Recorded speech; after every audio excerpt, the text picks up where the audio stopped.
Boa tarde a todas, boa tarde a todos. Eu gostaria, em nome da ANAP, de agradecer a presença e a participação de todos. Nós estamos aqui promovendo hoje um debate sobre um tema que se impõe a todos nós, dada a gravidade da situação que se vive em termos de mortalidade materna no Brasil. A ANAP tem participado, ao longo dos anos, do esforço para reduzir números que são rigorosamente preocupantes em termos de mortalidade materna no Brasil. Números que a gente pode e tem o dever de enfrentar e de contribuir, cada um dentro do seu papel, para que eles se tornem, ao menos, menores, né?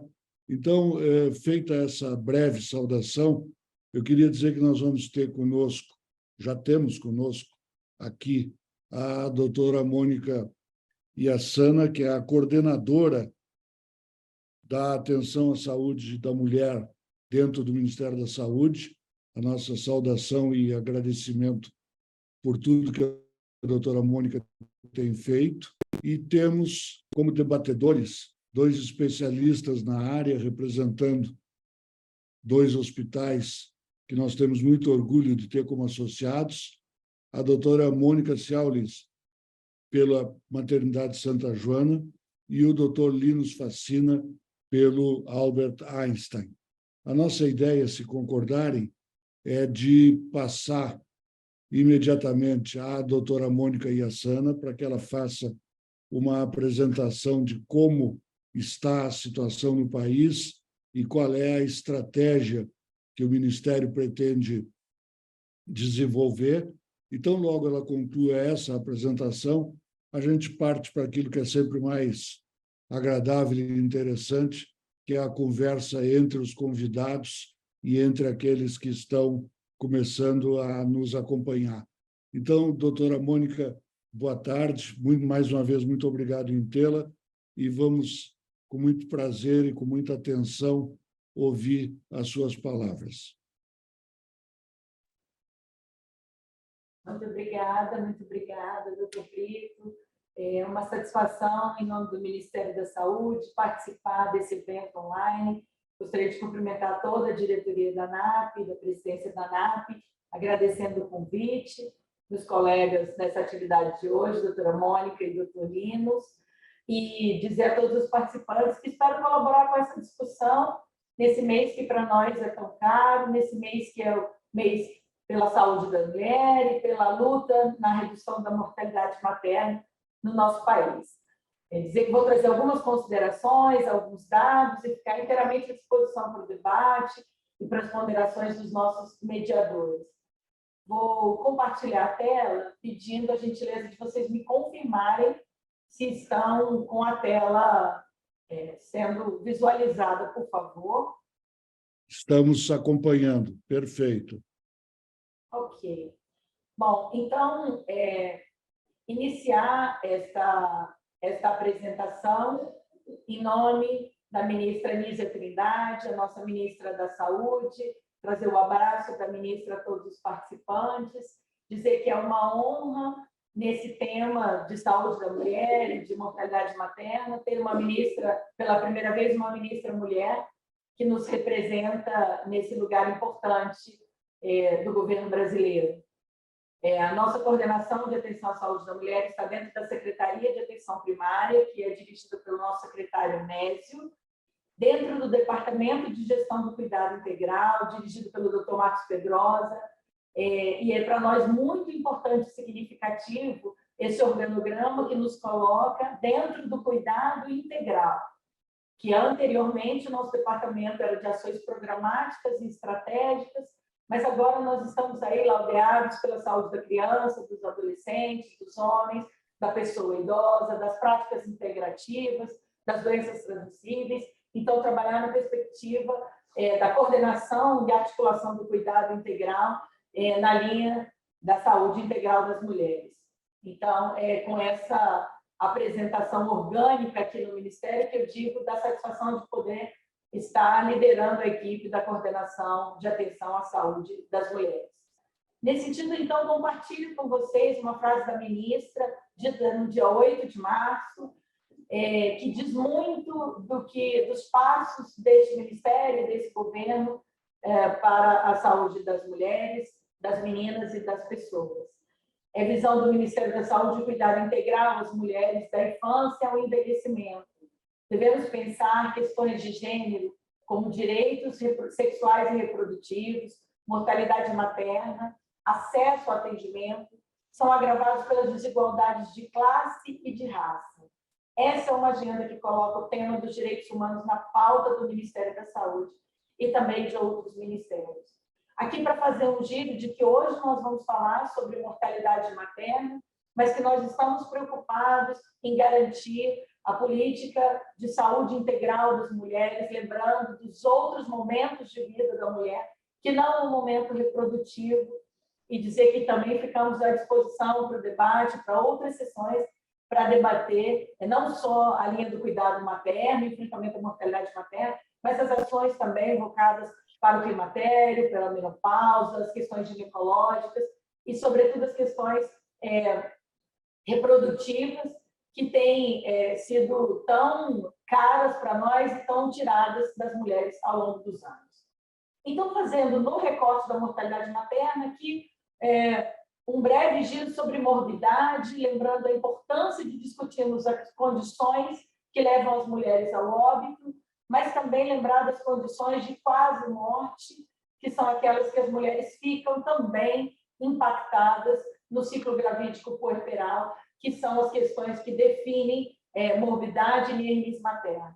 A importância de lembrar como isso está relacionado com a saúde das crianças, dos bebês, sobretudo no momento neonatal. Então, fazer essa discussão levando o nosso olhar para as causas diretas de mortalidade materna, que são no Brasil hipertensão, hemorragia, infecção, e também relacionadas às complicações do parto e abortos inseguros, e com repercussão na saúde dos bebês, dos neonatos, trazendo prematuridade, trazendo infecções, também promovendo asfixia, que são causas de morbidade importantes.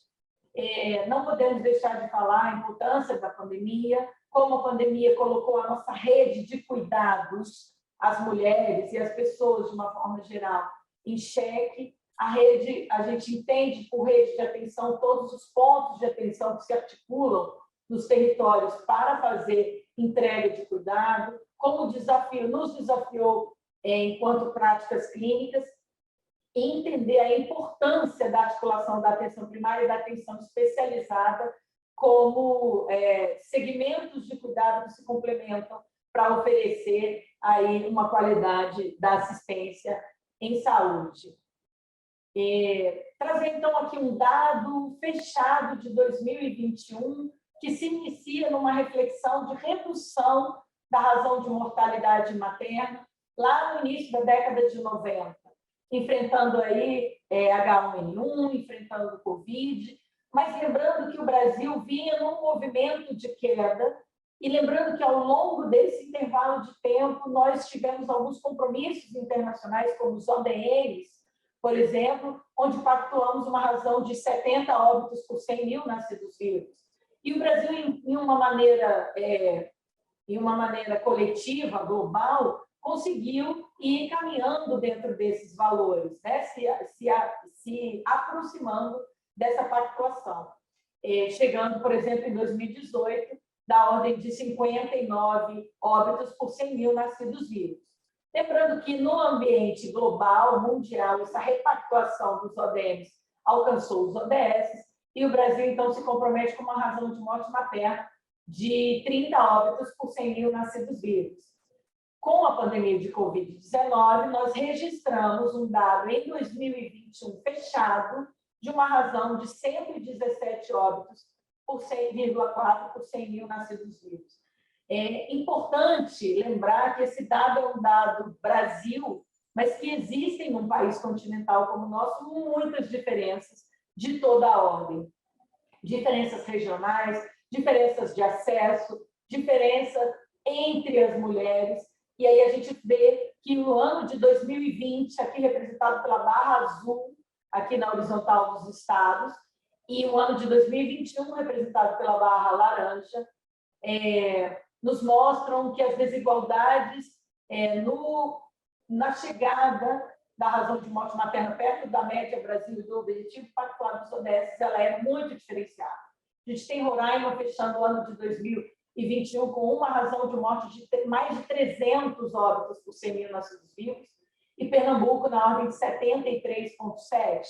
Né? A média Brasil, então, como eu falei para vocês, nesses anos era de 70 e já esteve fechado em 2021 com 17,4. Só para contemplar, por exemplo, o estado de São Paulo, onde estão os meus colegas da ANAP sediados, mas sabendo que os associados estão em todos os estados do Brasil, São Paulo já estava longe da meta dos ODS, mas vinha se aproximando, e aí termina com uma razão também acentuada, além da média Brasil, o ano de 2021. Se a gente for falar de razão, nos dá, obviamente, um bom indicador, mas eu sempre gosto de trazer a reflexão do número absoluto de óbitos, porque a gente não pode descolar essa fala achando que esse é um compromisso internacional, é um compromisso do Ministério, é um assunto de gestão. Eu sei que nós temos aqui participantes que fazem cuidado, que são profissionais de saúde, que podem até estar envolvidos com a gestão, mas que têm como prática clínica também parte das suas dedicações diárias. E dizer que cada uma dessas mulheres é uma história, uma vida, uma família, e a gente teve aí mais de 3 mil óbitos em número absoluto no ano de 2021, e eu não posso deixar de falar disso sem dizer que mais de 90%, 92% desses óbitos são evitáveis. Nós não estamos falando aqui, meus colegas que estão participando, os debatedores, de uma doença que não tem cura, nós estamos falando de ações que poderíamos ter envidado e que podemos envidar para evitar o evitável e acabar com as mortes maternas por causas evitáveis. Os números são dessa ordem, obviamente que as causas indiretas foram incrementadas com a pandemia de Covid-19. Fazer, então, aqui um recorte muito interessante e muito caro para nós, que são os recortes de idade, de raça, cor, de escolaridade, de estado civil. Nós sabemos que as pretas e as pardas juntas são as que mais morrem. As negras são as mulheres que mais morrem. As jovens são as mulheres que mais morrem. E a gente vai fazendo uma leitura de desigualdades, entendendo que há vulnerabilidades que são importantes, que são extremamente imprescindíveis de serem conversadas, debatidas e enfrentadas se queremos diminuir a morte materna no nosso país. Vou trazer aqui um dado bastante importante que nós precisamos refletir a partir dele, que são os óbitos maternos de meninas, de adolescentes. Sabemos que no Brasil, entre 10 e 14 anos, meninas estão engravidando, meninas estão sendo violentadas.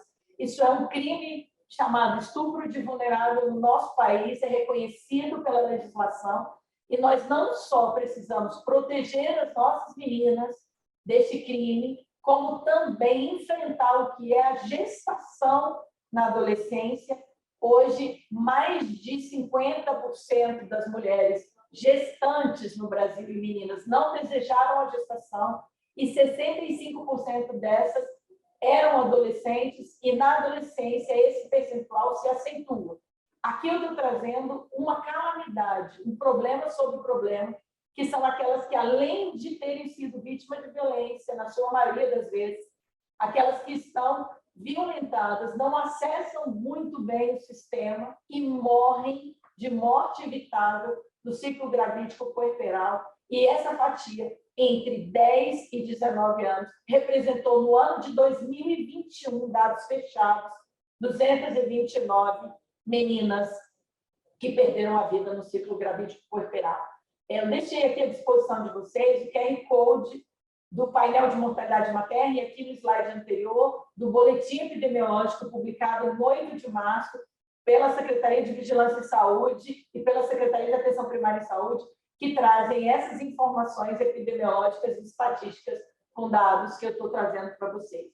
Aqui uma reflexão também na série histórica sobre o tipo de parto no Brasil, entendendo que os partos vaginais tiveram um decréscimo ao longo desse recorte temporal e que as intervenções cesarianas elas são uma situação em que nós, para falarmos de morbidade, para falarmos de mortalidade materna, também precisamos refletir a partir desse dado. Aqui um destaque, então, para o quesito raça-cor, entendendo que essa é uma forma de demonstrar e de reforçar a importância da reflexão de que as que mais morrem são as pretas e as pardas, sendo mais que a maioria dos óbitos que a gente tem no Brasil.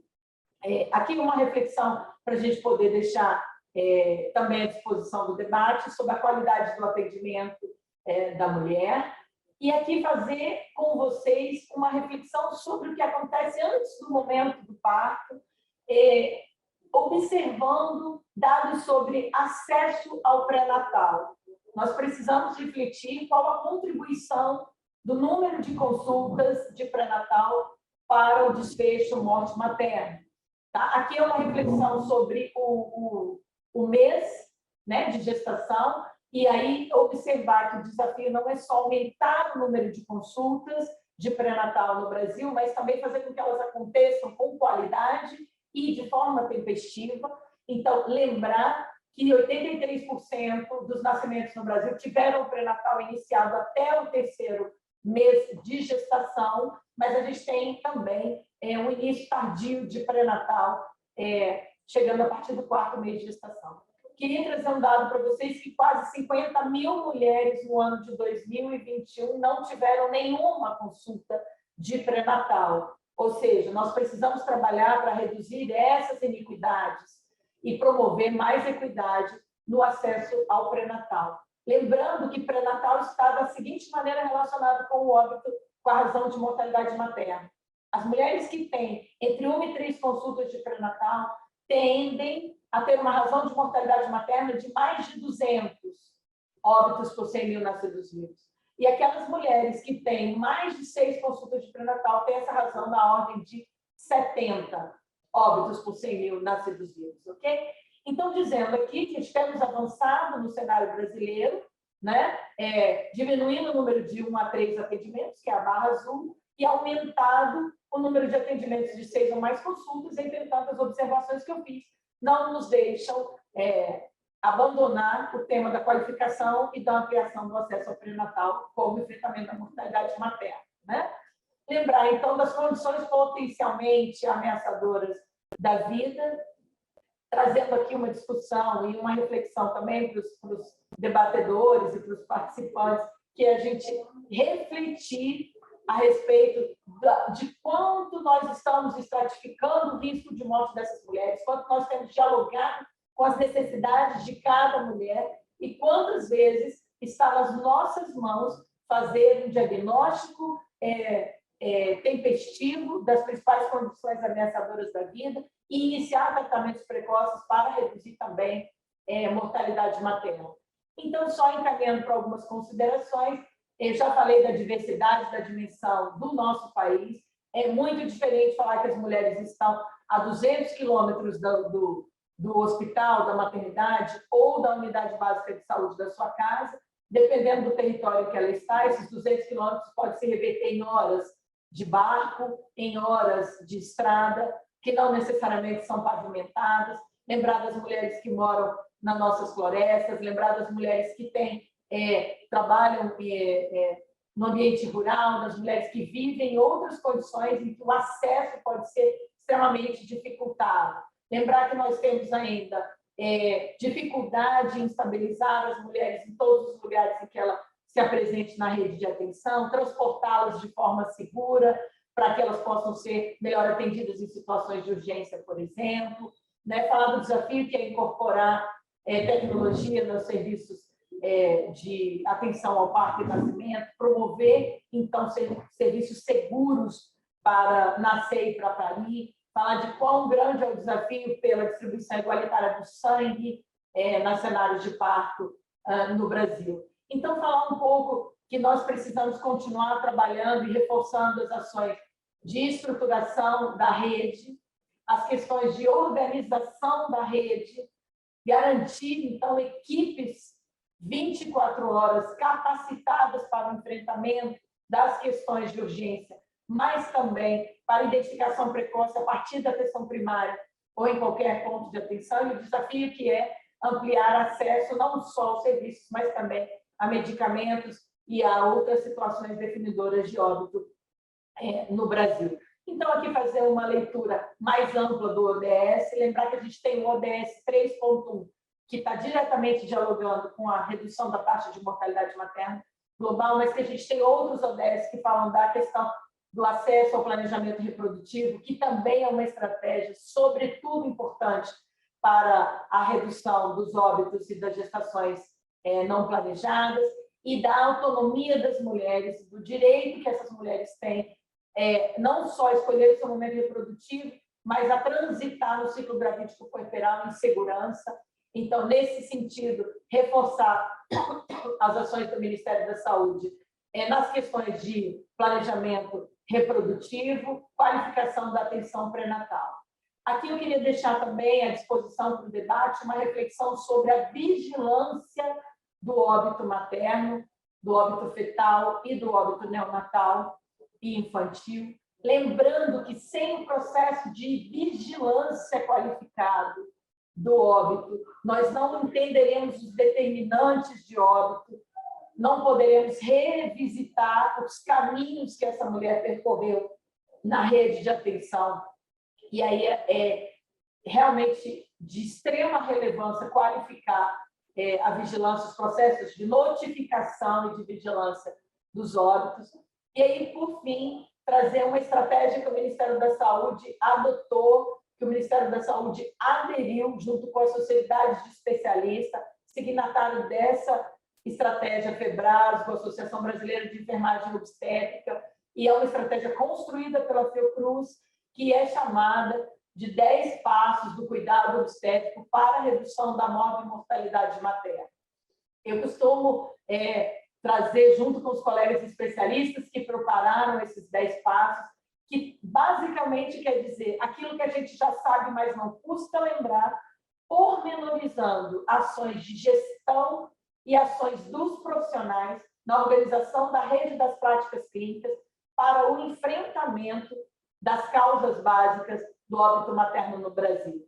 Cada ponto desse ele tem desdobramentos, ele se desdobra em passos. Aprendemos aqui com a saúde das crianças, assim como existem os 10 passos do cuidado neonatal, os 10 passos do aleitamento materno. Gostaríamos que nossos pontos de atenção ao parto e nascimento também pudessem ter os 10 passos do cuidado obstétrico, uma boa estratégia de enfrentamento para a redução da mortalidade materna. Rapidamente, deixar à disposição de vocês, então, que o passo 1 fala da garantia de encontros de qualidade. Não basta que a mulher tenha acesso às consultas de pré-natal. Esses encontros precisam ser de qualidade, centrados nas necessidades de cada uma delas, durante todos os contatos com o serviço de saúde. Durante o pré-natal, na urgência, na porta hospitalar. O passo 2 fala de ações de profilaxia e identificação das síndromes hipertensivas durante o pré-natal, primeira causa de óbito materno no Brasil, e precisamos falar de profilaxia e identificação precoce durante o pré-natal para enfrentar. Realização de triagem oportuna de infecções do trato geniturinário, isso também é um passo importante para reduzir morte materna. Identificação precoce dos sinais de gravidade materna com tratamento oportuno. Nós precisamos agir sempre precocemente, alerta nos sinais de gravidade. Oferecendo treinamento das equipes de assistência regular para o pronto atendimento e reconhecimento e condução dos casos de urgência e emergência obstétrica. Então, fazer treinamentos regulares com as equipes é uma forma de reduzir morte materna. Garantir o reconhecimento precoce e o tratamento oportuno e adequado das síndromes hipertensivas graves na gestação, aqui dialogando diretamente com a pré-eclâmpsia e com a eclâmpsia. Garantir o reconhecimento precoce e o tratamento oportuno e adequado dos estados infecciosos da gestação. Nós precisamos mudar a forma de tratar e de identificar os nossos quadros infecciosos. Bom, sobre cada um desses eu podia falar uma sessão inteira. Garantir reconhecimento precoce de tratamento oportuno das síndromes hemorrágicas na gestação e no puerpério, segunda causa de morte materna no Brasil. Redução de taxas de cesarianas desnecessárias, também é um passo para reduzir a morte. E garantir a vigilância e assistente permanente no puerpério. As mulheres não estão livres da morte no pós-parto imediato, elas também perdem a vida no período puerperal. Deixar aqui o meu agradecimento em nome do Departamento, em nome do Ministério da Saúde, e ficar à disposição para o debate de uma forma ampla e restrita, dizendo que para nós é muito estratégico debater no ambiente da ANAP, dos associados da ANAP, dos parceiros que temos aí nessa instituição. Muito obrigada, em nome da Coordenação de Saúde das Mulheres. Doutora Mônica, muito obrigado, muito clara, muito objetiva a sua apresentação e, não podemos deixar de dizer, também muito preocupante, porque mostra o longo caminho que a gente tem a percorrer. E eu gostaria, nós tivemos um pequeno problema no início, mas eu gostaria de agora apresentar o doutor Eduardo Amaro, presidente do nosso conselho, e dizer uma frase sobre o doutor Eduardo. Ele, conosco aqui da equipe executiva, 2 ou 3 vezes por semana, o doutor Eduardo usa a expressão e cobra que a gente participe de esforços para reduzir a mortalidade materna infantil, a mortalidade materna no país. Então, a ANAP tem no doutor Eduardo, mais do que o presidente do seu conselho de administração, um cobrador, doutora Mônica. Mas, olha, o homem cobra mesmo. Toda semana quer notícias sobre as nossas conversas com o Ministério, com a OPAS, e eu depois vou falar um pouquinho sobre isso. Mas, então, saudar o doutor Eduardo e pedir que ele faça agora a sua manifestação. Obrigado, Brito. Boa tarde a todos. Primeiramente, queria pedir desculpa por não estar na entrada, mas por um problema de conectividade, não consegui estar na abertura, mas eu queria, em primeiro lugar, agradecer a presença do Dr. Marcos Pedrosa, que é diretor do Departamento de Gestão do Cuidado Integral do Ministério da Saúde.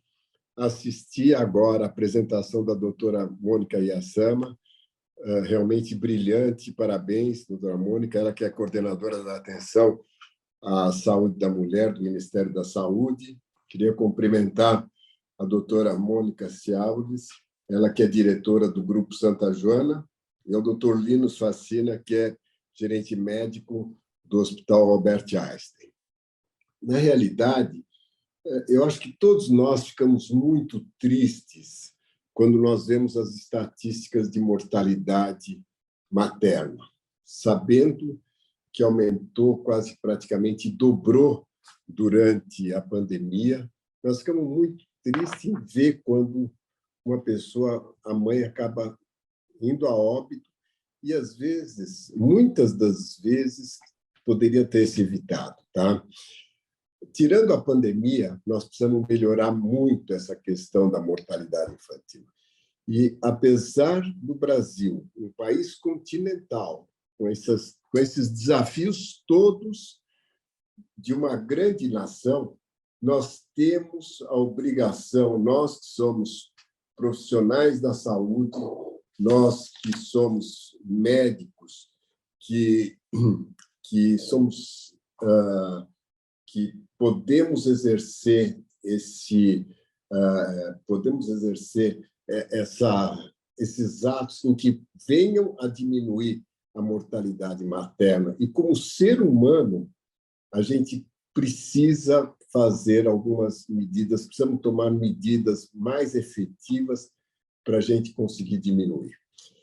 Sem dúvida nenhuma, eu tenho certeza que já no passado que nós tivemos uma parceria com a OPAS que foi interrompida pela pandemia, mas nós, com certeza, nós vamos voltar a estar atuando e tenho certeza que, em muito breve, nós vamos conseguir, pelo menos, diminuir essa mortalidade materna, que tanto nos preocupa e nos deixa triste.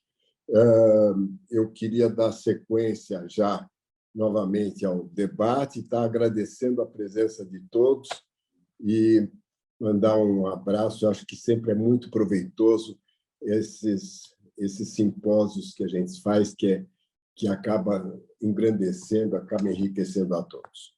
Brito, a palavra é com você. Está sem o microfone. Muito obrigado, doutor Eduardo. Nós temos 180 pessoas nesse momento participando da nossa conversa e eu gostaria, então, de pedir para a doutora Mônica Ciaulis e para o doutor Linus, começando pela doutora Mônica, que fizesse o seu primeiro comentário inicial. E a pergunta que eu vou provocar, ela é a pergunta mais óbvia e, ao mesmo tempo, mais importante, na minha opinião. Por onde começar a luta para reduzir fortemente esses números, doutora Mônica? Bom, boa tarde a todos os presentes. Inicialmente, eu gostaria de agradecer à ANAP pelo gentil convite.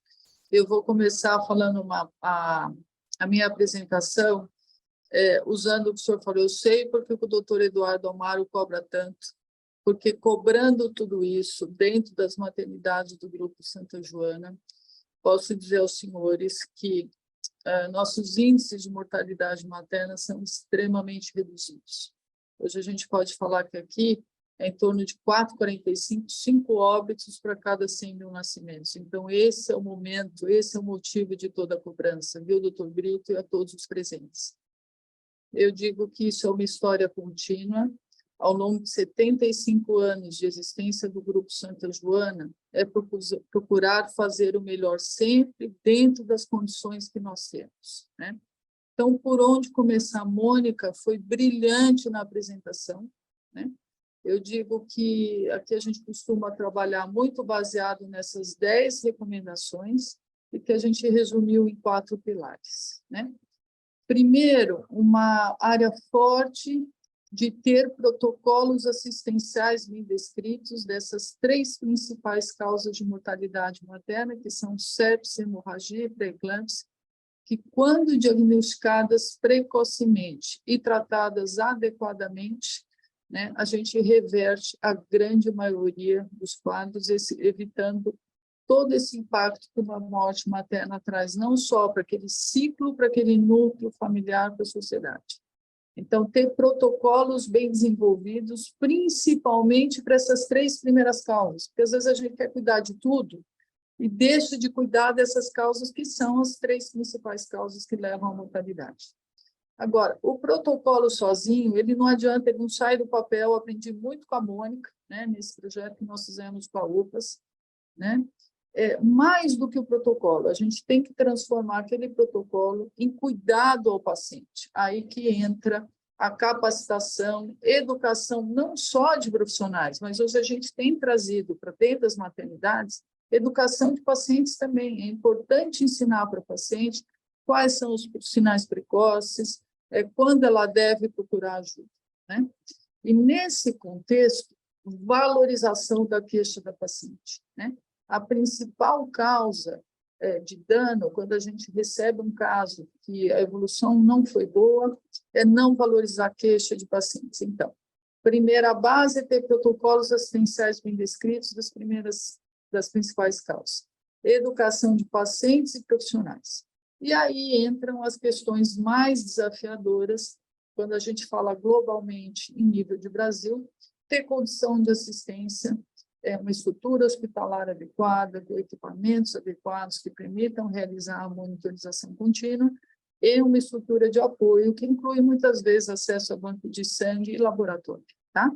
Mas, se a gente precisa de uma estrutura hospitalar boa, na grande maioria das vezes, não sei qual é a opinião da Mônica, do Linus, mas os recursos para cuidar dessa paciente, eu arrisco em dizer que a gente tem na grande maioria das estruturas hospitalares. Então, é muito mais educação de profissionais, capacitação e ensinar a paciente quanto ela deve vir para a maternidade. Doutor Linos, seus comentários iniciais.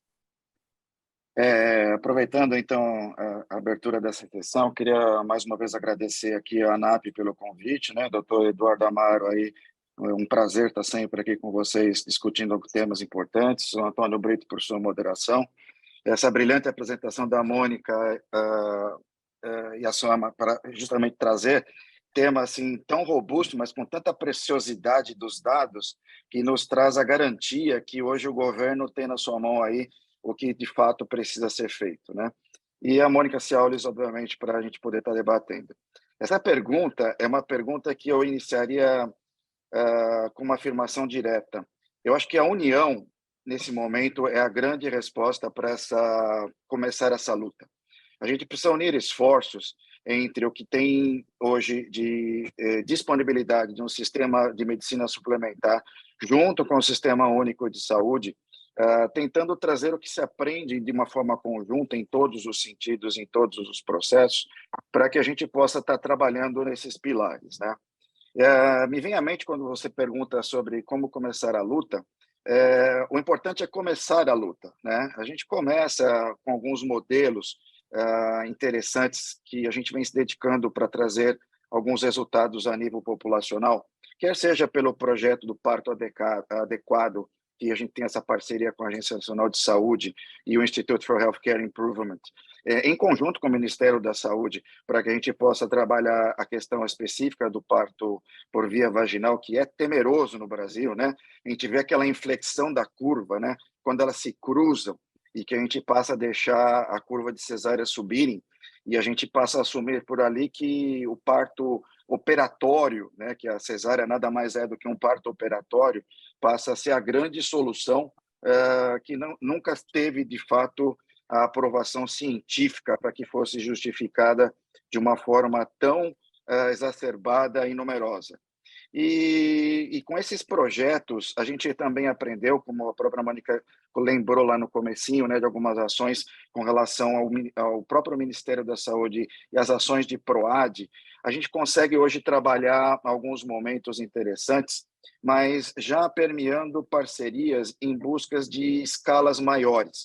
E a gente tem um forte exemplo dessa parceria que tem dado certo, que é o projeto Saúde em Nossas Mãos, onde a gente trabalha com um modelo de ensino, onde se aprende, onde se ensina conjuntamente, ninguém está ali sendo dono da verdade, mas uma metodologia que permitiu que 134 hospitais públicos nossos, né, desse Brasil afora, reduzissem as suas taxas de infecção de uma forma em geral.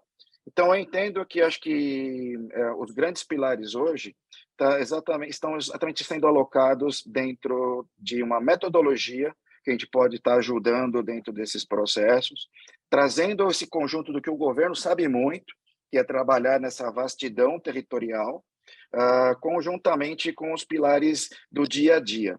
E eu me fixo numa palavra que a Mônica colocou, que é a formação de uma rede.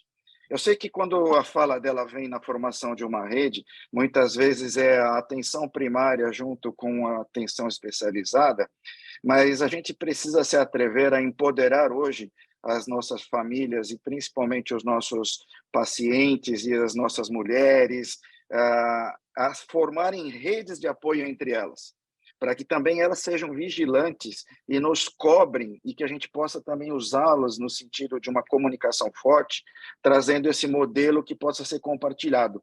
Porque a gente tem que lembrar exatamente isso. Como é que a gente vai atingir aquela mulher que está numa aldeia? Como é que a gente vai atingir aquela mulher que está na zona rural? Como é que a gente vai atingir aquela mulher que não está numa zona com acesso fácil a um grande hospital? E aí, obviamente, eu acho que o que a pandemia nos trouxe, ela desnudou a nossa verdade, né? Ela, na realidade, nos trouxe essa força de mostrar que qualquer coisa que pudesse desorganizar ali naquele momento e ficasse insistindo na desorganização de um sistema, ia refletir em maus resultados. E foi o que a gente teve, né? A destruição de redes de vacinação, a destruição de redes de acompanhamento, a destruição de redes de atenções primárias de saúde e a destruição de acesso, porque naquela hora muitos dos acessos foram principalmente otimizados para o tratamento do Covid. Inclusive, a gente viu muitas maternidades tendo seus leitos transformados em atendimento de Covid por força de contingência, mas que também não deixou de afetar esses nossos resultados. Então, eu resumiria nisso. Acho que a grande resposta para essa luta é pegarmos e unirmos as nossas experiências e trazermos todos juntos. A gente aqui, a gente busca essa consolidação, essa pormenorização. Acho que tem uma riqueza de valores em todos aqueles que participam do sistema, e acho que a vontade é grande. E uma última fala: o empoderamento da voz da mulher, ou de quem de fato morre. A gente não pode esquecer desse detalhe. E às vezes me preocupa sendo um homem falando isso, mas é importante lembrarmos desse detalhe, e eu conto por quê. Quando começamos o projeto Parto Adequado, demoramos muito para conseguir o empoderamento das mulheres, para que fizessem parte desse processo, que nos ajudasse a enxergar as verdadeiras vias de saída para melhorar o sistema de redução das cesáreas, com um privilegiamento, então, do desejo por um parto vaginal. Então, acho que a gente pode começar por aqui esse debate, e fica aberta aí as perguntas de todos, por favor.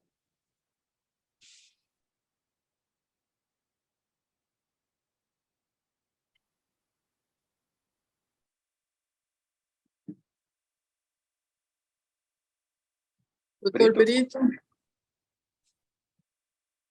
Desculpem. Eu gostaria de citar um número com o qual a gente trabalha aqui na ANAP, que é a razão de mortalidade materna dentro dos hospitais da ANAP.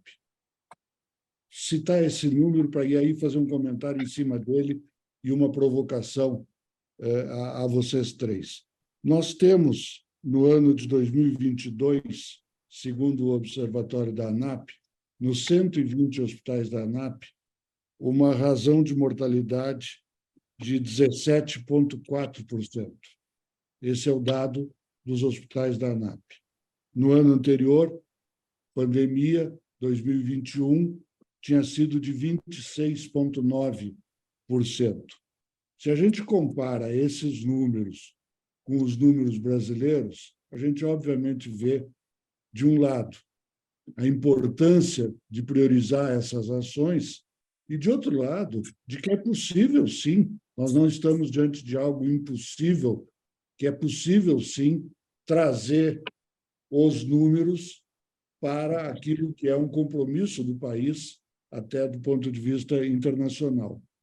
A minha pergunta, feita essa breve preliminar, é a seguinte: aqui na ANAP, a prioridade que se estabeleceu foi de contribuir para o aperfeiçoamento, a formação, a orientação de equipes de hospitais fora da ANAP.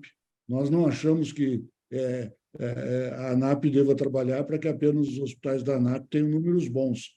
A ANAP tem que trabalhar para que os números do Brasil melhorem. E esse é o nosso oferecimento ao Ministério, é o nosso oferecimento à OPAS, e é com isso que a gente tem desenvolvido alguns projetos. Então, a pergunta é: vocês pensam que é correto, entre tantas necessidades aqui apontadas, priorizar essa questão do aperfeiçoamento, da formação, da qualificação dos profissionais, especialmente de hospitais mais remotos ou menos dotados de experiência, equipamentos e pessoas? Doutora Mônica e a Sana. Obrigada, muito obrigada. Bom, boas notícias, né? Estamos aqui num encontro de esforços. Eu acho que a pergunta por onde começar, já começamos. Precisamos nos afinar e nos ladear cada vez mais numa palavra que o doutor Linus trouxe, que é o lema desse governo, que é a união para reconstruir tudo aquilo que a gente precisa prioritariamente. Estamos, então, aqui como decisão tomada de fazer uma coalizão, de compartilhar esforços, experiências, para reduzir a morte materna no nosso território. as mulheres não devem ter aumentado o risco de morte a depender de onde elas vivem. Isso quer dizer também a depender dos serviços que elas acessam, né? Independente de serem serviços próprios ou serviços públicos ou privados. A mulher não deve morrer a depender de onde ela anda. Eu acho que falar rapidamente do giro das 3 demoras que definem o óbito materno nos ajuda a responder um pouco o que o doutor Brito nos coloca. Vejam, os dados mostram, e esse estudo ele não é recente, de que as mulheres têm absolutamente 3 e agora mais modernamente 4 demoras que a gente precisa enfrentar para reduzir o óbito. A primeira delas é dar informação. A mulher precisa reconhecer as questões que colocam a sua vida em ameaça. E isso dialoga com o desafio de reconhecê-la como protagonista, de reconhecê-la como ser participante do seu cuidado. E o doutor Linus fala disso quando ele diz da gente colocar, então, essa mulher também partícipe das suas decisões, dos seus destinos, quando ela, por exemplo, escolhe o que ela quer previamente no plano de parto, quando ela manifesta as suas vontades. A segunda demora é aquela que a mulher demora para acessar os serviços. Então, a gente está falando das condições gerais que fazem essa mulher chegar rapidamente em condições de reverter as suas situações que eventualmente contribuem para a perda da vida. Mas aí, Brito, falando da porta para dentro, é a terceira demora. É a demora que ela chega no serviço de saúde e recebe um cuidado que não é qualificado. E aí vem a doutora Mônica falando, para além das estruturas, e aí vem vocês dizendo, para além dos recursos, para além dos protocolos, ter equipes fortes que possam qualificar o cuidado para essa mulher que já chegou depois de ter enfrentado outras barreiras ao longo do caminho. Então, trabalhar fortemente na qualificação das equipes, e aí, independente do ponto de atenção, é garantir mais chance de vida e não só de sobrevida a essas mulheres. Falar de formação, falar de capacitação, para mim, é falar de 3 pontos, e aí já finalizo essa minha contribuição. O primeiro que é a nossa responsabilidade de ter a evidência científica, a melhor evidência, o melhor protocolo para cada serviço. E aí que os profissionais possam, então, ter a sua base técnica, teórica, já bem sedimentada. Em obstetrícia, muitas coisas já estão assim definidas. Segundo, que é garantir as suas qualificações, as suas habilidades manuais, é treinar, é garantir o melhor desempenho técnico na prática, com base na melhor evidência, eu também faço a melhor prática. Mas, para mim, o terceiro ponto, que é o mais caro deles, que é que essas capacitações, esses treinamentos, sejam capazes de promover mudança de atitude. Que eles nos levem para uma ação mais colaborativa, para um cuidado mais compartilhado e uma decisão individual e também coletiva de mudar atitudes, de mudar cenários e de garantir, então, um cuidado mais integral, mais dialogado com a necessidade de cada uma delas. Então, sobre as questões de trabalharmos juntos nesses ambientes de formação, isso é imperioso, é necessário e estamos todos nessa perspectiva de unir esforços, talvez aqui delineando um pouco melhor o que seriam esses caminhos. Comentários, doutora Mônica. Corroborando tudo que já foi dito, né? Quando a gente alinha esforços, né? E o cuidado tem que chegar na paciente, independente do público ou privado. Quando a gente fez aquele projeto junto, né, Mônica, com a OPAS, é muito interessante ver, né? A gente imagina, num primeiro momento, olha, quem tem acesso à rede privada tem o melhor cuidado, e muitas vezes não. Muitas vezes ensinando que a gente aprende. Dentro das maternidades do Grupo Santa Joana, nós temos um centro de ensino, um centro de simulação, especializado, né, na capacitação dos profissionais para atendimento das emergências obstétricas. E, algum tempo atrás, nós fizemos uma parceria oferecendo à Secretaria da Saúde capacitação aos profissionais da rede pública. e foi uma experiência extremamente produtiva e enriquecedora para ambos os lados, né? No meu entender, né, esse tipo de capacitação, quando você coloca profissionais de diferentes especialidades com diferentes visões, então, para atender a mulher de uma forma integral, então vai o anestesista, vai o obstetra, vai o neonatologista, vai a enfermeira, vai o técnico de enfermagem, simulando como as coisas acontecem em tempo real, né? Isso é muito enriquecedor para a dinâmica de trabalho, estabelece uma linguagem comum, isso muito baseado naquilo que sempre foi proposto lá no Zero Morte Materna, né, Mônica, do OPAS, né? E aí você consegue a mudança da atitude, né? Equipes que treinam juntas funcionam como alto desempenho, quanto mais você pratica, melhor você faz, e é um movimento que vai ganhando força rapidamente dentro das instituições.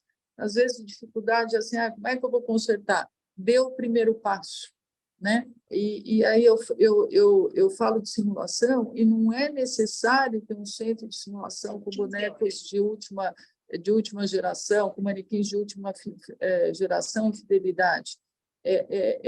A simulação como forma de ensino, como fazendo o profissional realmente praticar, entender o que acontece, como ele vai trabalhar dentro do contexto multiprofissional. Isso é muito enriquecedor.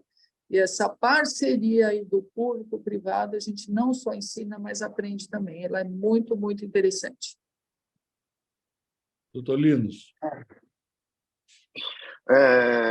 De fato, quando a gente começa a mirar, né, por exemplo, o papel importante da ANAP, né, acho que esse conteúdo de todo o conhecimento e possibilidade de inovação em termos de estratégias a serem desenhadas, colaborando e coparticipando e codesenhando com o governo, ou quem quer que seja, é muito interessante, porque, de fato, né, se a gente tem como você já bem colocou, né, Brito, uma taxa de mortalidade materna melhor, perfeito, mas eu queria lembrar um detalhe, né? É óbvio que quando a gente pega hospitais de excelência, como o Grupo Santa Joana, como, por exemplo, os hospitais Albert Einstein, né, que a gente tem taxas já num dígito, né, praticamente, a gente já caiu para um dígito de mortalidade materna. Queria lembrar ainda que, mesmo assim, quando ela acontece, ela é uma dor muito difícil de se superar. E essa dor, imagina-se quando se está nesses hospitais em que ela se repete por 70, 100 vezes, ou até, como alguém colocou aqui, no estado, por exemplo, do Piauí, que são 160 vezes. Então, isso realmente nos traz muita mais vontade ainda de começar a interagir e interferir nesses processos. O que é interessante é que quando a gente trabalha, tem alguns reconhecimentos que a gente precisa serem feitos para a gente começar a dar os primeiros passos. O primeiro deles, deixar de dizer que o que é normal é normal. O que é normal não é normal. Isso é uma falácia do aprendizado médico, que a gente vem com muitas coisas estruturadas, e dentre elas o racismo estruturado, e que nos levou por muitas vezes a acreditar que justamente a nossa população preta ou parda tivesse grau de sobrevivência ou de adequação à dor por muito mais do que a população branca. Isso é um absurdo. Mas olhe quantos anos para tirar isso e essa camada para começar a trabalhar esse aspecto. E dentro desse aspecto, eu entendo hoje que a monitorização da mortalidade materna precisa ser lembrado que ela não se compõe mais apenas dos 3 primeiros trimestres da gestação do pré-natal, não apenas do parto ou do momento do parto, mas tem o 4º trimestre que precisa ser encarado agora, que talvez não seja nem mais um trimestre, mas é o primeiro ano pós-nascimento, que ele tenha que ser a vigilância de fato. Então, esse período puerperal, ele tem hoje, já se sabe de literatura, que pelo menos 20% das mortes maternas estão acontecendo nesse período. Então, não é desprezível esse detalhe, a gente precisa estar muito atento. Então, não é só durante o parto. E nos trabalhos que a gente vem desenvolvendo, a gente tem trabalhado basicamente com 5 pilares. O primeiro é o reconhecimento de uma resposta de prontidão que tem que ser rápida, que é a identificação do que está acontecendo e que isso possa ter uma atitude. Não adianta você reconhecer apenas, você tem que ter uma atitude e começar a desenhar, como bem colocou a Mônica, os protocolos. Tem que haver uma continuidade do trabalho, e essa continuidade ela é um compartilhamento multidisciplinar. Temos que entender como empoderar aquela enfermeira que fica na ponta, onde ela ainda não tem um médico no seu circuito. E não é só na atenção primária de saúde. A gente tem no Brasil as parteiras. Como a gente precisa educar essas parteiras, como trazer esse conhecimento para elas, como trazer essa expertise de algo especializado para esta que está lá na ponta atendendo essa nossa população. Sem registro, a gente não vai conseguir documentar que a gente está melhorando. Então, a gente precisa ter esses indicadores muito bem traçados. E trabalhar com letramento, que é uma palavra bonita para dizer que a gente precisa ainda educar e nos educar a trabalhar o tema, para a gente poder aprender com quem de fato está na ponta e ensinar também algumas coisas. E essa educação tem que envolver a mulher e a família, porque a rede vigilante é aquela história. Quando você está dentro do ambiente hospitalar, a gente sabe que a grande vigilância é a equipe de enfermagem e, obviamente, tem os médicos para dar o suporte e apoio. Mas quando você está no ambiente de atenção primária de saúde, a grande vigilância é a família.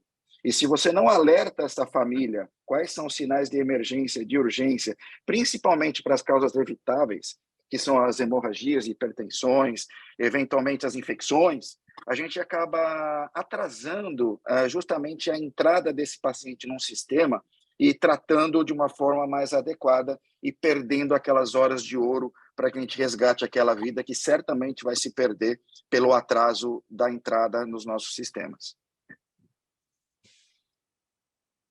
Nós temos uma série de perguntas e de questionamentos sendo feitos aqui, e eu gostaria de passar para vocês alguns deles, na impossibilidade de passar todos. Há uma pergunta aqui muito interessante, feita pela jornalista Cláudia Colucci, que tem dedicado tempo e espaço à discussão desse tema. A Cláudia pergunta para a doutora Mônica Iassana de que forma, ou qual a estratégia que o Ministério da Saúde pretende desenvolver, está desenvolvendo, para enfrentar essas desigualdades regionais e de raça-cor envolvidas, conforme os números que ela apresentou, na mortalidade materna. Como, enfim, garantir, é a pergunta, o complemento da pergunta, uma melhor integração da atenção primária e da média e da alta complexidade. É isso, doutora Mônica, que a Cláudia questiona nesse momento. Então, boa tarde, Cláudia. Obrigada pela oportunidade de falar especificamente sobre esse tema de forma um pouco mais dedicada. Entender algumas corresponsabilidades no sistema.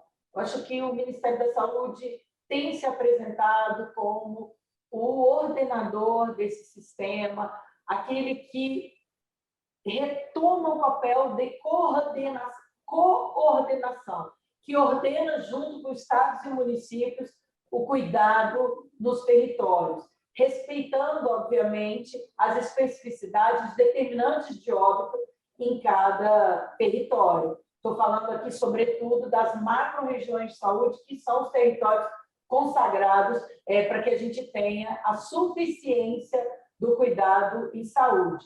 Lembrando do papel importante que tem o Ministério na construção das políticas, que são direcionadores no nosso território nacional para as diretrizes, que são direcionadores de cuidado. E é esse o foco, neste momento, de revisão das principais diretrizes e normativas para que a gente tenha uma coalizão de normativas no âmbito nacional. Entretanto, destacar a responsabilidade compartilhada por estados, com estados e municípios, nas suas lideranças de iniciativas locais, na discussão dos financiamentos e também na discussão das políticas prioritárias.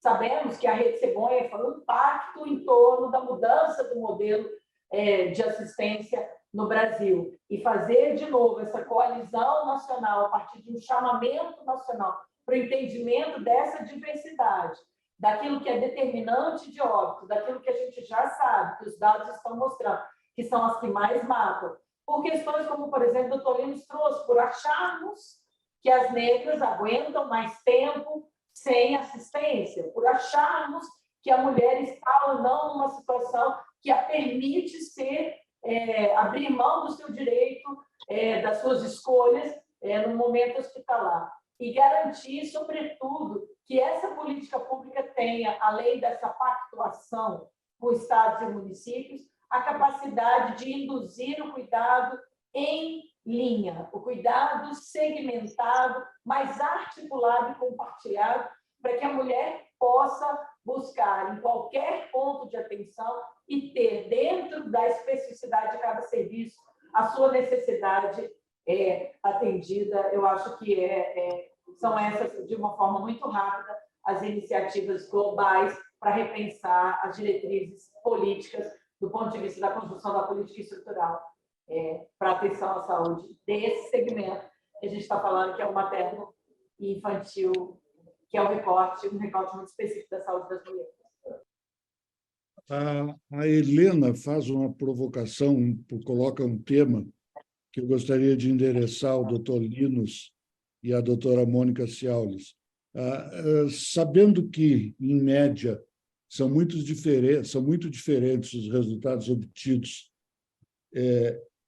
na média dos hospitais privados em relação à média dos hospitais públicos, a pergunta da Helena é, na opinião de vocês, doutora Mônica, doutor Linus, o que a gente poderia, como país, organizar de forma objetiva para ampliar a integração de trabalho nesse assunto entre tanto a rede pública quanto a rede privada?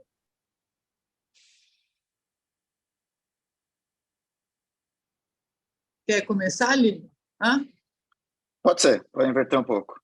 É uma pergunta bastante interessante, viu, Eliana? Porque, de fato, tem coisas que a gente pode começar a fazer já.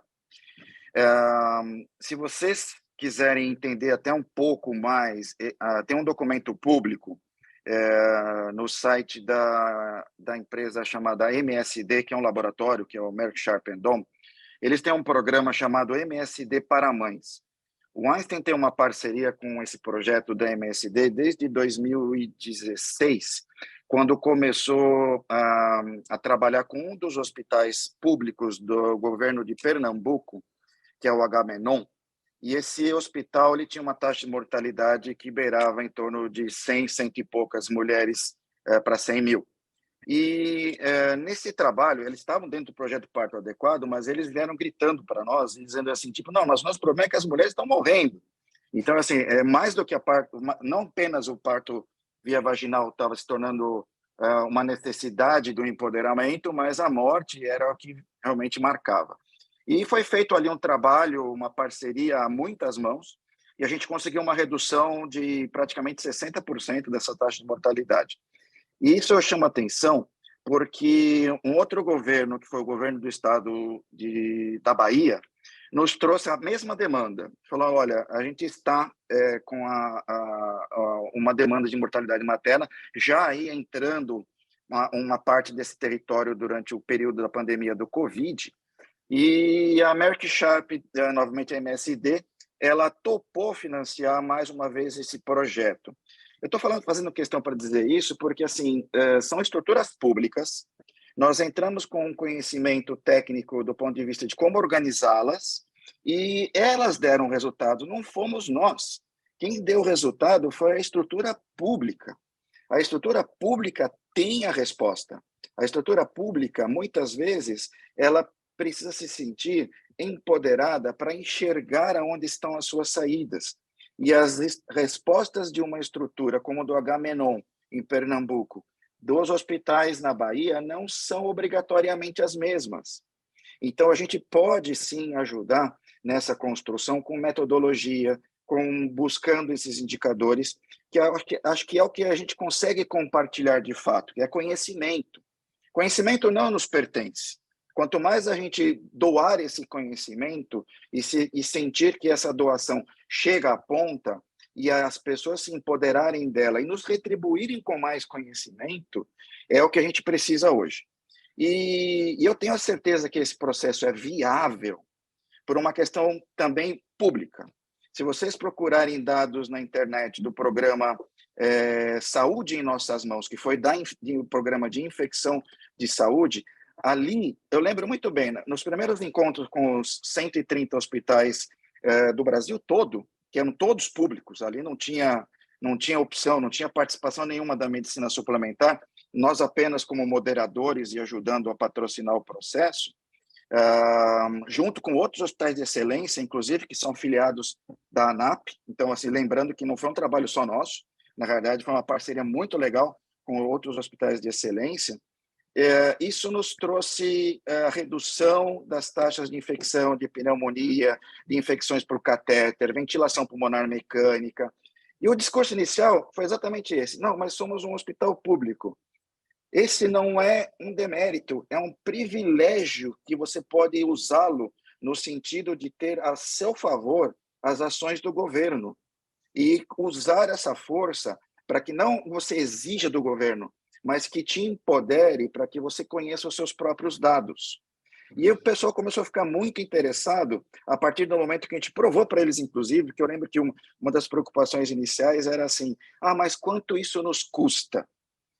Nós não temos este dado. Tem esses dados.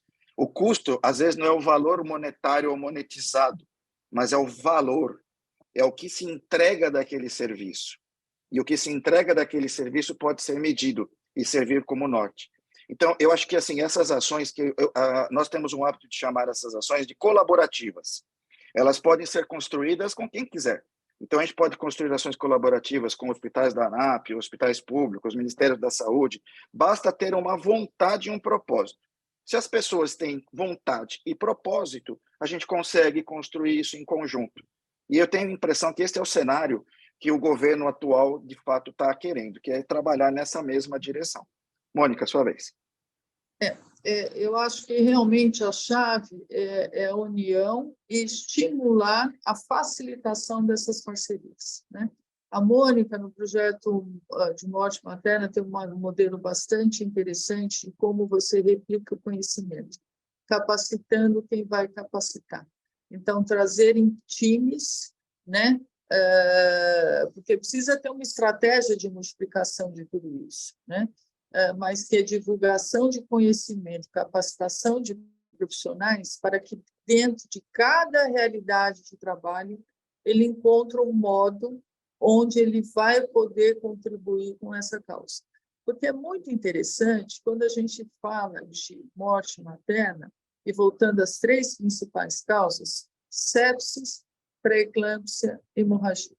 Como é que se evita uma morte materna por pré-eclâmpsia? Reconhecimento precoce dos sinais, né? Você tem que separar gestantes que com critérios de gravidade, sem critérios de gravidade, com critérios de gravidade, dá uma medicação que é extremamente barata, sulfato de magnésio, né? E muitas vezes organizar aí a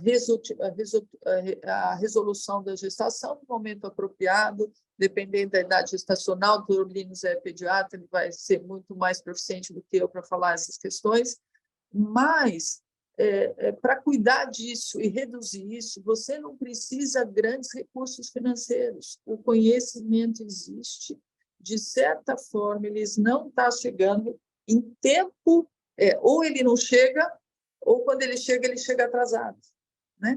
Então, o reconhecimento precoce de uma hemorragia muda todo o prognóstico também, né? E muitas vezes é displicência na forma como você administra um oxitócito, né? Aprendi isso com a Mônica, zero morte materna, mas eu dou ocitocina, mas será que eu dou em bomba de infusão? Dou na dose adequada no momento correto, né? Então, é o rigor nas ações, né? De práticas que são rotineiras.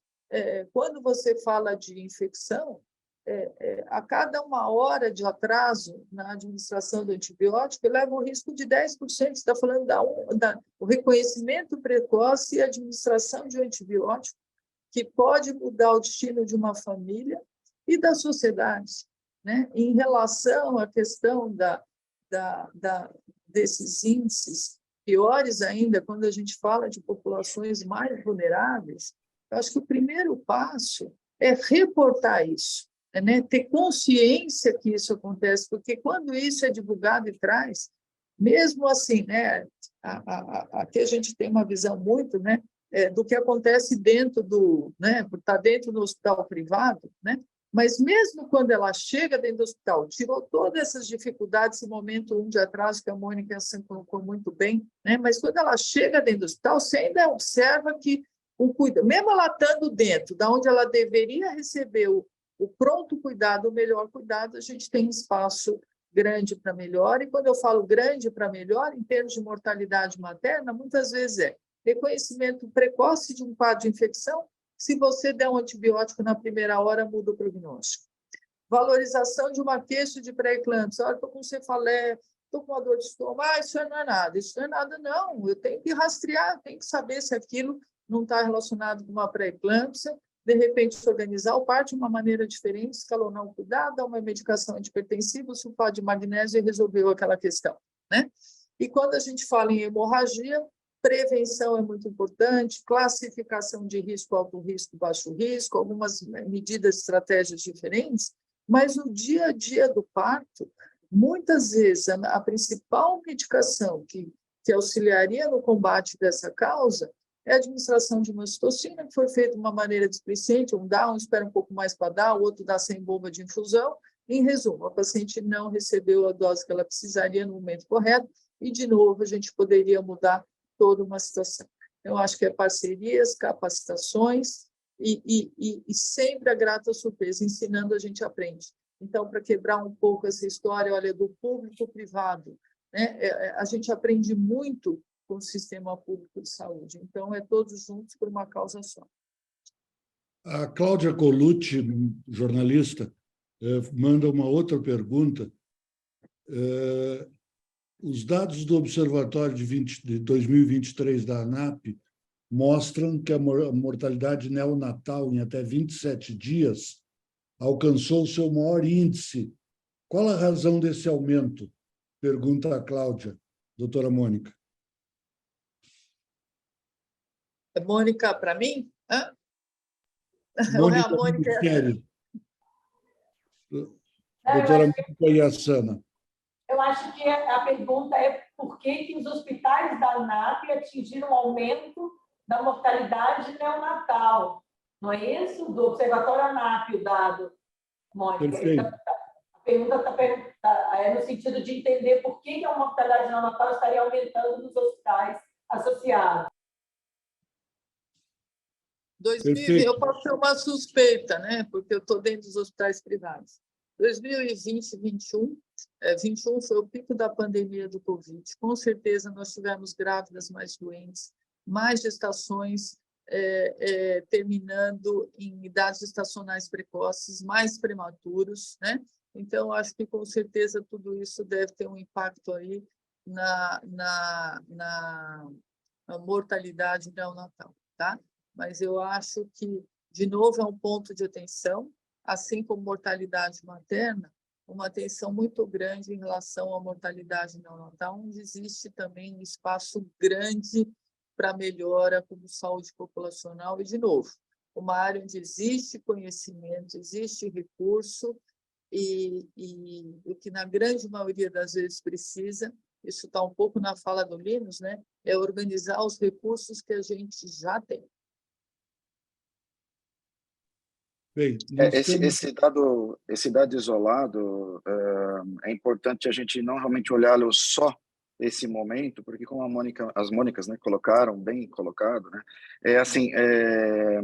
certamente a gente foi exposto a um momento onde a cultura foi se perguntando, do ponto de vista de atenção, se o paciente estava ou não sendo encaminhado adequadamente para o hospital. E isso, culturalmente, a gente deu orientações nesse período que muitas vezes não foram também completamente bem entendidas. Quando houve isolamento, muitas pessoas passaram a assumir esse isolamento até o seu máximo, até o seu limite, Quantas pessoas não chegaram já infartadas dentro de um hospital? Quantas pessoas já não chegaram com acidente vascular cerebral dentro do hospital? Então, todo esse movimento que o Covid nos fez passar e sofrer, certamente interferiu. E a gente percebeu, muito mais até do que o aumento da mortalidade, como a Mônica mesmo colocou, é o aumento da complexidade. Porque também nos hospitais terciários e quaternários como os nossos, aqueles médicos que percebiam já algum grau de complexidade naquela gestação passaram a encaminhar mais e mais casos complexos, porque aí eles não queriam expor esse risco. Então, de fato, por exemplo, nossa maternidade aqui no Einstein virou uma maternidade definitivamente quaternária. Assim, o que se teve aqui foi um alto movimento no UTI neonatal, onde a gente percebeu por conta de forte encaminhamento de casos mais complexos. Mas isso é o que era esperado, né? Porque estava todo mundo vivendo um grau de sofrimento e desconhecimento, né? A gente viveu praticamente, a gente se atreveu, né, a viver o desconhecimento, e eu acho que ainda vive, né?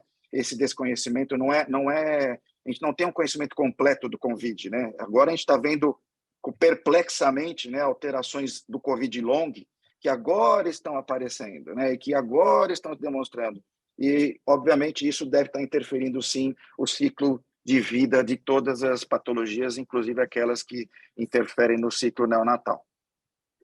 Nós estamos completando 1 hora e 25 minutos de reunião, então eu queria convidá-los a uma rodada final para a gente encerrar, não sem antes, primeiro, agradecer a presença da doutora Mônica, temos duas, do doutor Linus, agradecer às mais de 200 pessoas que participaram conosco, dando uma demonstração da importância do assunto, e também agradecer a todos que formularam perguntas, questionamentos. E passar, então, se me permitem, para uma palavra final de cada um dos nossos honrosos convidados, começando pela doutora Mônica Ciaulis. Olha, foi um prazer enorme estar aqui dividindo conhecimento com profissionais tão gabaritados. Eu sou fã da Mônica, né? Fiquei fã da Mônica no projeto aí que a gente fez junto com a OPAS. É um privilégio ter uma mulher tão capacitada liderando como uma das líderes da saúde da mulher dentro do Ministério. Então, qualquer reunião com a Mônica é sempre um privilégio. Doutor Brito, um prazer enorme estar aqui com o senhor, representando a ANAP. Agradecer ao presidente doutor Eduardo Amaro, gentilmente pelo convite. Linus, já tivemos várias reuniões aí discutindo saúde da mulher junto. Agradecer a todos os participantes e tenho certeza que é fazendo reuniões como essa que nós estamos contribuindo para cada vez mais promover uma saúde melhor para todos os nossos pacientes. Obrigada. Obrigado. Doutor Linus. Obrigado, Brito. Já de cara, muito obrigado aí pelo convite, sua intermediação aqui hoje no debate, a ANAP por ter esse convite e estar em conjunto com o Ministério da Saúde esse tema tão importante, né? E o doutor Eduardo Amaro sempre também muito gentil com suas palavras e os convites à nossa instituição.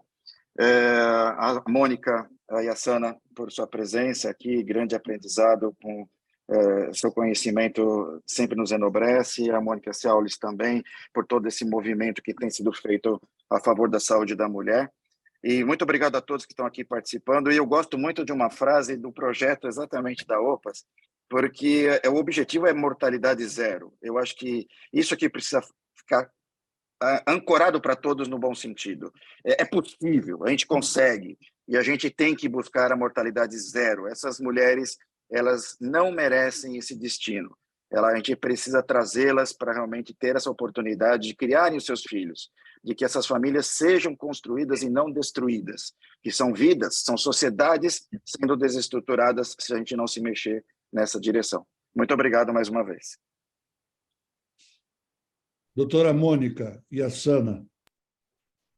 Muito obrigada. Eu queria fazer algumas considerações finais. dizendo da nossa preocupação no evento do óbito materno, mas também de toda a morbidade, que foi o que nós discutimos hoje.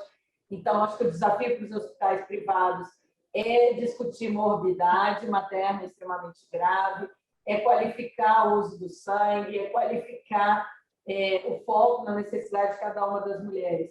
Eu acho que é importante a gente falar em algum outro momento sobre qualificação do registro de dados primários, porque para a gente fazer uma boa vigilância, um bom entendimento dos determinantes de óbito, a gente precisa que os profissionais registrem melhor aquilo que fazem, não só aquilo que dispensam enquanto insumos, mas também aquilo que registram o seu cuidado, para que a gente possa entender o que é definidor de óbito e não, e daquilo que não é. Dizer a todos que eu espero que, assim como o Ministério da Saúde, em 2018, fez uma boa escolha em cooperação técnica com a OPAS pelo zero morte materna por hemorragia, que a gente também esteja fazendo uma boa escolha pela estratégia 10 passos pela redução da mortalidade materna, e que a gente possa trabalhar evitando o evitável, trabalhar pela estratégia zero morte materna por qualquer causa evitável de morte. O zero morte por hipertensão, por eclâmpsia, o zero morte por infecção, que a gente possa contar com a parceria desses hospitais, que tenham uma estrutura diferenciada, sim, mas que possam também, mais uma vez, estar ao lado do Ministério da Saúde, dizendo que os protocolos que o Ministério da Saúde coloca são relevantes em todo o território nacional, como fizeram com a de hemorragia, e que a gente possa seguir juntos fazendo enfrentamento não só das causas de urgência, mas também daquilo que é morbidade no nosso território. Um agradecimento a todas essas pessoas que estiveram aí, dizer que o Ministério da Saúde enxerga cada uma e cada um nos seus lugares, e que nenhuma mulher vai morrer de morte evitável, dependendo do lugar que vive, da forma como vive, ou da cor da pele. Esse é o nosso desafio, esse é o nosso vontade, e é também a vontade da ministra Anísia, do presidente Lula, deixando então um abraço e o chamamento nacional por esse tema que tanto nos é caro, que é a vida das mulheres e das meninas que estão no ciclo gravídico puerperal. Meu abraço em nome do Departamento de Gestão do Cuidado Integral, nosso diretor Marcos Pedrosa, um abraço à direção, à presidência, ao Conselho da ANAP. Muito obrigado. E eu gostaria de, para encerrar, reiterar, doutora Mônica, a posição da ANAP. Nós estamos absolutamente comprometidos em oferecer o nosso apoio de forma muito objetiva a esforços nessa direção. Já fizemos isso no passado e queremos fazer e vamos continuar fazendo. Eu disse e quero repetir, não nos tranquiliza saber que os dados dos hospitais da ANAP são muito melhores do que os dados médios nacionais. Isto não é motivo de tranquilidade, isso é motivo de, para usar uma frase que a senhora repetiu algumas vezes, nós temos que trabalhar para evitar o evitável. O fato de a ANAP conquistar isto significa o quê? Razão para cruzar os braços? Não. Significa mostrar que é possível.